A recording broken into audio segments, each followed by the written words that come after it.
Yeah. Yeah, exactly. Have you seen this kid?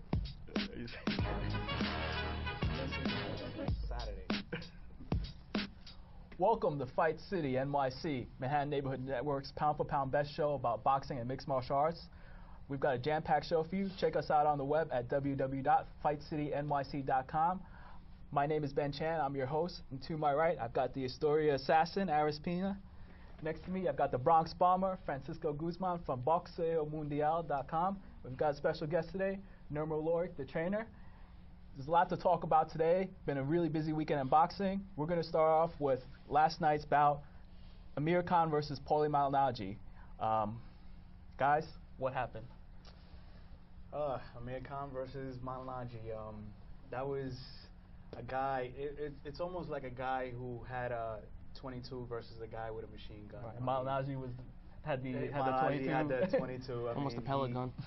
He tried to fight fire with fire against Khan, and Khan just had everything a step above Malignaggi. So it was very interesting. I think Paulie just tried. People thought he didn't have a second game plan. He did. He tried to be a little more aggressive at times, but every time he got more aggressive, it seemed like Khan got more. The intimidation wasn't there no more. As the fight went on, he got more relaxed and more loose. And Paulie kind of like gave in after a while, and the fight was over by the 5th round or the 6th round.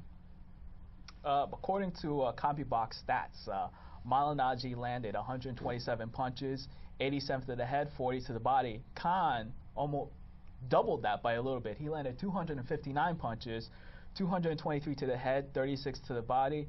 What was the key punch for Khan last night? The jab. I mean, right hands also. Left hooks were landing crisp. Pretty much every punch, but his jab was a lot better than Paulie's.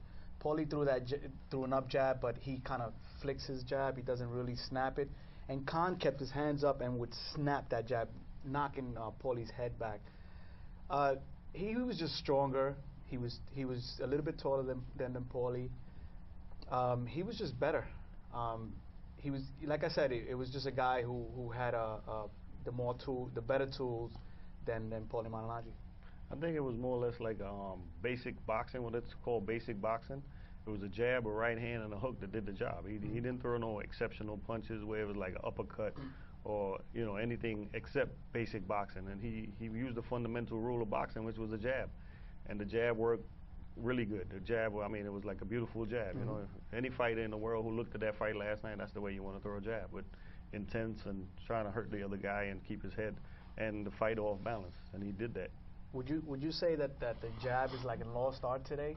I mean, because the jab used to be one of the key punches in boxing, and now it's more of a thing where guys kind of like paw with it and don't really snap it like we saw last night. You're absolutely right. A lot of people don't believe in the jab for some reason no more, because everybody think your right hand or your power hand is going to do the job, and it's not. I mean, the left. If you can't hit a guy with your left hand, there's no way you're going to hit him with the right hand. So people got to learn that this is the basic tool of boxing or anything you do. You have to have a range. It's almost like baseball. You got to have a stance before you go hit the ball. So boxing has a basic tools that you have to follow through the rules, and if they do it, I think it could be successful in the business. Aris, you and I were on Punch Zone last night, and there were some comments in the Punch Zone control room about stopping the fight. They did stop the fight in the 11th round. What did you think of them stopping the fight? I totally agree with the stoppage. I mean, as much as I respect Paulie, and he can really take a punch, he is as tough as they come. We saw how much punishment he took against Cotto, what he took against Hatton and other fights. Paulie was really out of his game last night. He was beat down really bad. Khan wouldn't unload it on him. I don't believe Paulie thought that Khan would be as fast as he was, or have the same skill set, so to speak. But Amir really surprised him, especially in that first round. You saw the look in Paulie's eyes after he got hit with like multiple 3-4 punch combinations. And after about the 4th or 5th round, that was it. Paulie really started slowing down after about the 7th round, and by round 10, you can see it in his eyes. He really didn't have much left there. And it wasn't like the Ricky Hatton fight where he got stopped in.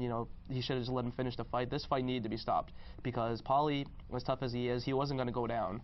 And there was no need for him to take more punishment. Honestly, like Nirmal was speaking to us earlier today, we would have rather have seen him get knocked out earlier because he just took an unnecessary beating, and his trainer was almost saying also, hey, Paulie, maybe you should let him go on. You need to knock him out. Paulie Malignaggi is not a knockout puncher. He's not going to knock you out, he's the type of guy that he's scored 5 knockouts in his career. His last knockout took place in 2007, 2006.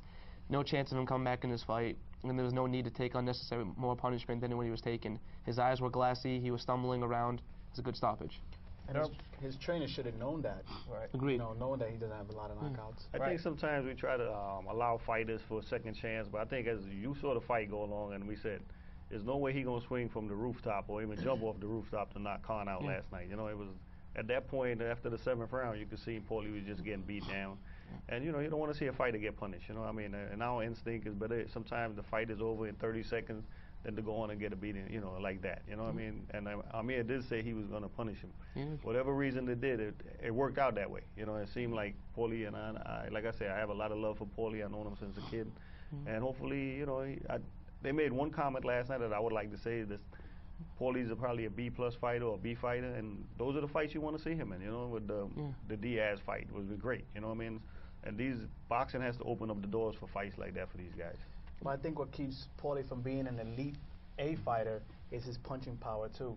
If he had a little bit of some punching power to knock somebody out, he probably would be up there with those guys, because you got elite fighters that have less skills than Paulie, but are considered elite.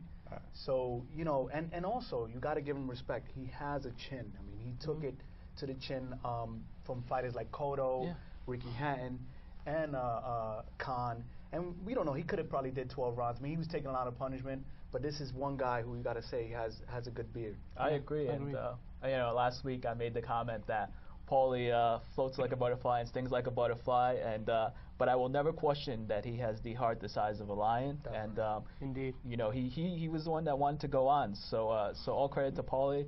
You know, for whatever happens here, you know, I hope it's only good things for him. Now, Khan and Malignaggi weren't the only junior welterweights in action last night. On your undercard, we had Nate, the Galaxy Warrior Campbell, versus Victor Ortiz. Guys, what happened in that fight? Not much. You had a guy in Campbell who just put pressure. That's pretty much what he did. He covered up to put pressure. And Victor was just being cautious.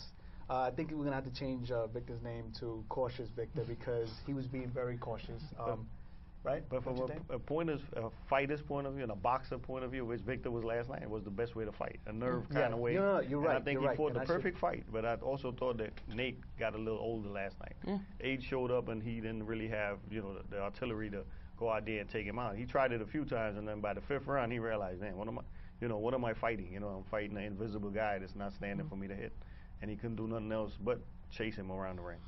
Well, honestly, I also think that Victor went back to being Victor. If you know Victor before he fought Maidana, when he fought Maidana, that wasn't Victor. Victor was not that aggressive kind of fighter. He was only the guy that kept his hands up and kind of blocked punches and boxed his way to a victory. And if he got the knockout, he got the knockout. But with Maidana, he just went out there and let it hang out and got caught. And last night, Campbell was trying to take him out of that element. He was trying to get him into a firefight like he did with Maidana, but it wasn't happening. He kept his composure and boxed his way to a victory. Right, and Aris and I were also doing Punch Zone for that fight.